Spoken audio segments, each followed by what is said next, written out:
quand on parle des algorithmes, et vous aviez raison de le souligner, les algorithmes, en fait, c'est un peu le grand méchant loup. C'est-à-dire que c'est finalement le pansement sur la jambe de bois, c'est-à-dire c'est quand finalement on n'arrive pas à créer des places. Et c'est ce qui s'est passé avec APB, parce que Parcoursup a remplacé APB, parce que APB devenait un problème. Et ça devenait un problème, pourquoi ? Parce qu'il y avait un problème d'opacité de l'algorithme, qu'on retrouvera avec Parcoursup, mais aussi un problème majeur, qui était celui, pour 16 000 étudiants chaque année, du tirage au sort. Et donc en 2018... Parce qu'ils allaient notamment en médecine, en STAPS, c'est-à-dire en sport, voilà. Bref, dans des filières où vraiment...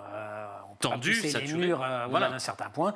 Et voilà, donc la seule façon qu'on avait trouvée à l'époque, c'est de dire on va les tirer au sort. Voilà, on va les tirer au sort, ce qui est une situation absolument inadmissible. Et donc en réaction à cette situation inadmissible, est né Parcoursup en janvier 2018, mais Parcoursup, loin de régler ces problèmes, en fait, a participé à les accentuer. C'est-à-dire qu'en fait, ça a été, c'est ce que j'appelle dans le livre, une sorte de coup d'État numérique, c'est-à-dire, c'est une manière, en fait, pour le gouvernement d'alors, c'est-à-dire le gouvernement mis en place par Emmanuel Macron, le ministre d'alors, c'était Jean-Michel Blanquer, le ministre de l'Éducation, la ministre de l'Enseignement supérieur et de la Recherche, c'était Frédérique Vidal, et effectivement, là, au lieu de créer des places, au lieu d'avoir une politique ambitieuse pour le supérieur, il y a eu effectivement la mise en place de cet algorithme qui impose un tri sélectif, un tri social. Et ce tri social, effectivement, il ne répond pas à la question, la création de places.